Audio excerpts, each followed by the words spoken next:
që ne njerëzit kemi vlerë. Kemi vlerë për shkak se jemi krijuar në imazhin e Perëndisë.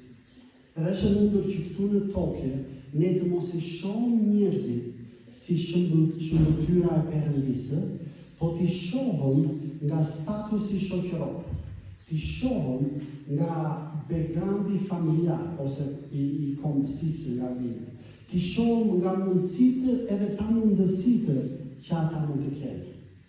Edhe tani është gabim për shkak të kësaj.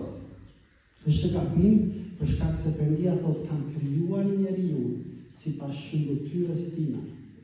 Edhe kur ne vendosim të trajtojmë dikë me anësi, me padinitet, ne po i themi Perëndisë që ke gabuar në atë që ke bërë, se unë jam i mirë edhe ai tjetër nuk është i mirë.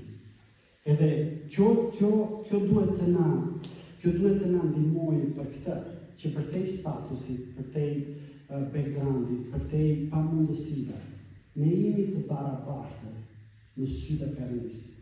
Perëndia, në fakt, ne jemi të njëjtë. Ne nuk jemi më shumë njerëz se sa njerëzit e tjerë.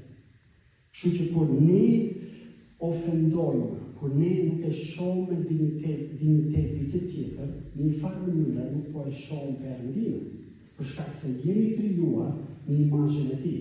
Në qoftë se ti do të shkosh edhe ta grisësh një pikturë të Xhaxhin e Bluzit që ka bërë atë në shtëpi, ti jo vetëm ke grisur diçka, po ke ofenduar atë, për shkak se ka bërë me punën e tij, me mundin e tij. Kështu që është e njëjta gjë edhe ne, në qoftë se në këndvështrimin tonë, në mënyrën si i trajtojmë njerëzit, fillojmë edhe shohim anësi. Edhe Jakobi gjithashtu flet për këtë, se thotë nëse një pasur vjen, edhe ju japni familje, po një varfër vjen, edhe ju nuk e thoni shkoni atë në fund, çfarë do bëni? Po bëni anësi. Tani është kjo. Edhe në Shqipëri,